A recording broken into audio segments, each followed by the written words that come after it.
નમસ્કાર, સ્વાગત છે આપ સૌનું આપણા નવા વિડીયોમાં.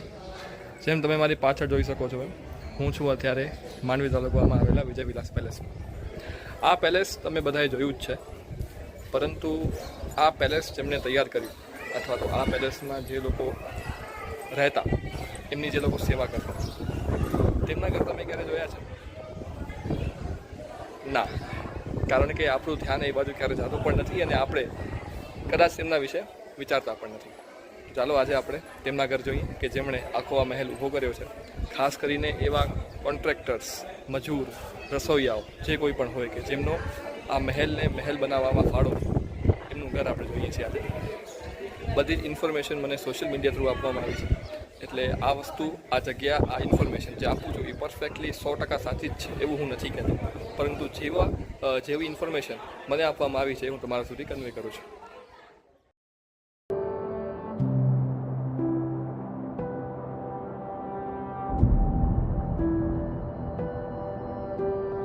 જ્યારે કચ્છની વાત આવે છે ત્યારે કચ્છ સાથે આવે છે કચ્છનું નાનું રણ અને મોટું રણ, વિજય વિલાસ પેલેસ, માંડવીનો બીચ અને ભુજમાં ન જાણે કેટલીય જોવા જેવી જગ્યાઓ. અને આ બધા વચ્ચેનું એક નામ એટલે વિજય વિલાસ પેલેસ. કચ્છમાં આવો એટલે તમે આ પેલેસ જોયું જ હશે, પરંતુ આ પેલેસને પેલેસ બનાવનારા લોકો કે જેઓ ત્યાં કામ કરતા, આપણે અત્યારે છીએ કચ્છના કાઠડા ગામમાં, અને આ ગામમાં મારી આ સાઈડ છે વિજય વિલાસ પેલેસ, અને આ બધા છે ભૂતકાળમાં ત્યાં કામ કરતા તમામ લોકોના સ્ટાફ ક્વાર્ટર્સ, જે અત્યારે સંપૂર્ણપણે ખંડેર હાલતમાં છે. તો આજે એક ચાન્સ મળ્યો છે, મોકો મળ્યો છે કે આપણે આ ક્વાર્ટર્સને અંદરથી જોઈએ કે આજથી 100 વર્ષ પહેલાં જ્યારે જે કોઈ લોકો અહીંયા કામ કરતા તેમના ઘર કેવા હતા, તેમના ક્વાર્ટર્સ કેવા હતા. આ જે તમામ મકાન છે એ લગભગ 100 થી 150 વર્ષ જૂના છે, અને તેની અંદર જવું આમ તો અશક્ય છે, પરંતુ થોડાક સપોર્ટથી, સાથથી અને ઇન્ફોર્મેશનથી આપણે તેની અંદર જઈ રહ્યા છીએ. જેમ આપણે વાત કરીએ, આપણે છીએ કચ્છના કાઠડા ગામમાં. આ છે આશીષભાઈ કે જેમના સપોર્ટથી, જેમના સાથથી આખો જે વ્લોગ છે એ પોસિબલ થાય છે. આ તમે જે પાછળ જોઈ રહ્યા છો એ બધા જ સ્ટાફ ક્વાર્ટર્સ છે, આ બધા.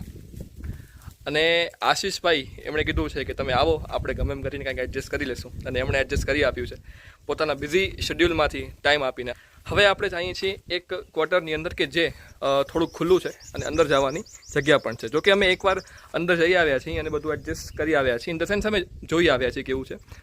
હવે આપણે અંદર જઈએ છીએ અને ત્યાંનું જે આખું બાંધકામ છે તે જોઈએ છીએ. આ બધા ક્વાર્ટર્સ અંદરથી એક જેવા જ છે, અને આપણે અંદરથી જો જોઈએ છીએ તો આપણે ખ્યાલ આવે છે કે આ 100 વર્ષ પહેલાંનું જે બાંધકામ છે એ કેવું હતું. આપણે અત્યારે એક ક્વાર્ટરની અંદર છીએ. આવા લગભગ 30 થી 40 ક્વાર્ટર અહીં આસપાસ બંધાયેલા છે. થોડુંક હોરિફિક લાગે છે, પણ જ્યારે આ વિસ્તાર જાગૃત હશે અથવા તો જ્યારે અહીંયા કામ ચાલતું હશે ત્યારે આ જગ્યાનો દબદબો કેટલો હશે એ આપણે જાણી શકીએ છીએ. આ 100 વર્ષ પહેલાંનું બાંધકામ છે. આશીષભાઈ આપને ફ્લેશથી સપોર્ટ આપે છે. આ નાનું એવું કબાટ, ઉપર પણ નડિયાદ છે.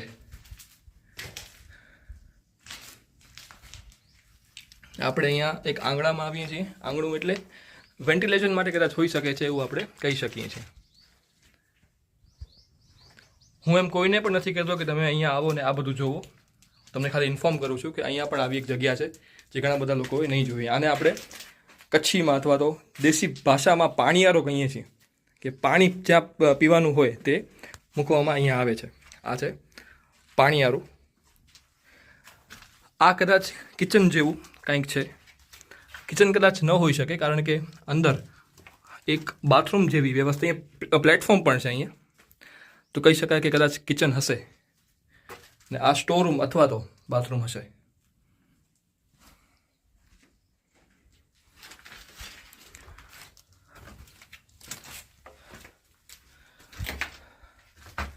લગભગ બધા જ ક્વાર્ટર્સમાં સેમ બાંધકામ છે, સેમ વ્યવસ્થા છે, અને કોઈક સમયમાં કોઈક અહીંયા રહેતું હશે. હું કાંઈ નથી બોલતો એટલે તમે સાંભળી શકો છો કે અહીંયા પરફેક્ટલી પિન ડ્રોપ સાયલેન્સ છે. માત્ર ઝાડનો, પાનનો અને પક્ષીઓનો અવાજ આવે છે. આ ક્વાર્ટર્સ ખરેખર મજબૂતીનું પણ એક એક્ઝામ્પલ છે કે આટલા બધા ભૂકંપ સહ્યા પછી પણ, અને દરિયો પાસે છે તો એમ કહી શકાય કે કદાચ જમીનની પકડ એટલી સ્ટ્રોંગ નહીં હોય અહીંયા, પણ છતાં પણ એક મકાન એમ જ ઊભું છે અને ભાગ્યે જ ક્યાંક તિરાડ આપને દેખાય છે.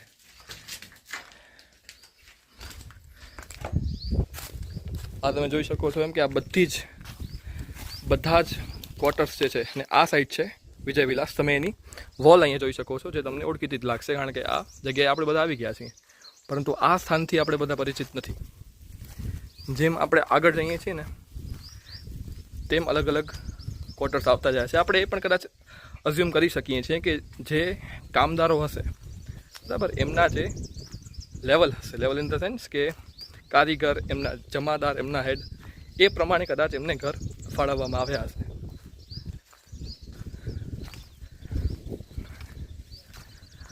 આ જે છે આ ખૂબ સારી રીતે બંધાયેલું એક ક્વાર્ટર છે, જ્યાં જવાનો રસ્તો અત્યારે બંધ છે. પરંતુ અહીંયા જોઈ શકીએ છીએ આપણે કે અહીંયા દરવાજા જે છે એ થોડાક સારા છે, જેમાં કાચના શેડ્સ પણ આપેલા છે. અંદરની બાજુ ટાઇલ્સ છે, તમે જોઈ શકતા હો કદાચ, તો દેખાય છે અહીંયાથી અંદરની બાજુ ટાઇલ્સ છે.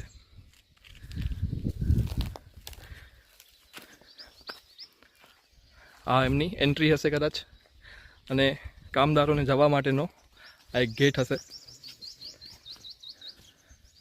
જે અત્યારે બંધ કરી દેવામાં આવ્યો છે. આ રસ્તો પણ મહેલમાં જાય છે. એટલે સુંદર મજાનું આયોજન છે, અને લગભગ નહીં હોત આશીષભાઈ કદાચ 40 થી 50 ક્વાર્ટર્સ હશે. આરામથી 40-50 તો હશે જ.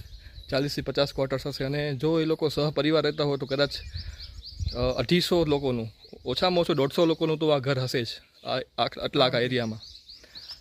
અને બધા કારીગર તને ભાઈ બહારથી આવ્યા તો બધા અહીંયાના નહોતા, બધા કચ્છના નહોતા, બધા જયપુરના કારીગર હતા. વાહ વાહ. અશીષભાઈ થોડીક હજી ઇન્ફોર્મેશન તો આપજો આ જગ્યા વિશે. 100%. અત્યારે તમને કઈ યાદ આવે છે જગ્યા વિશે, કેવું કંઈ કહેવા? જગ્યા આ બધા લંડનની જે આપણે છે ને, લંડનનો જે કારીગર હતા ને અમુક, જે આર્કિટેક્ચર, એ બધા અહીંયા હતા, ત્યાંના લંડનના હતા. જી. એટલે ઓમ આપણે ઇન્ડિયન જ કે? ઇન્ડિયન નહીં, બહારના હતા, બહારના બધા આવ્યા હતા. બરાબર. આ બધું તે લોકો અહીંયા રહેતા હતા બધું એમ. એટલે એ લોકો પણ અહીંયા આવ્યા હતા રહેવા માટે, જી ત્યારે જી જી જી. આર્કિટેક્ટ હતા બધા લંડનના. એ પણ ક્યાં વાત હે. એટલે જો આપણે છે ને તાજમહેલ હોય, આઈના મહેલ હોય, કોઈ પણ એક તમને પ્યોર માહિતી જોઈતી, હજી એક અંદર છે એક માણસ જે આખો બધો હેન્ડલ કરે છે, મને એમની પણ આપણે મુલાકાત લેશું એમ. 100%. એમની સાથે તમારી ઈચ્છા છે કે આખો આપણે પોડકાસ્ટ શૂટ કરી એમની સાથે આખો, તો બેસ્ટ રહે કે એક અડધો પોણો કલાક લઈ આરામથી, અને એમને કહીએ કે તમને જે ફાવે, જે ઠીક લાગે એ, તમને જે પણ કહાનીઓ યાદ હોય આના વિશે એ અમને કહો. થાય 100% આપણે ક્યારેક કરશું એ. પરંતુ તમે જે કોઈ મહેલ જોવો છો, જે કોઈ વિરાસતો જોવો છો, પણ તેમની પાછળ જેમનો હાથ છે ને, એમનું મહેલ આ છે, એમનું ઘર આ છે, જે જોવા કોઈ નથી આવતું, અને એમના દ્વારા તૈયાર કરવામાં આવેલ મહેલ આજે આખી દુનિયા જોવે છે. એટલે લોકશાહી આ છે કે તમે નાનામાં નાના લોકોને યાદ કરો કે જેના થકી આજે કોઈ પણ સત્તા છે, મહેલ છે, એ સત્તા અને મહેલ બન્યા છે.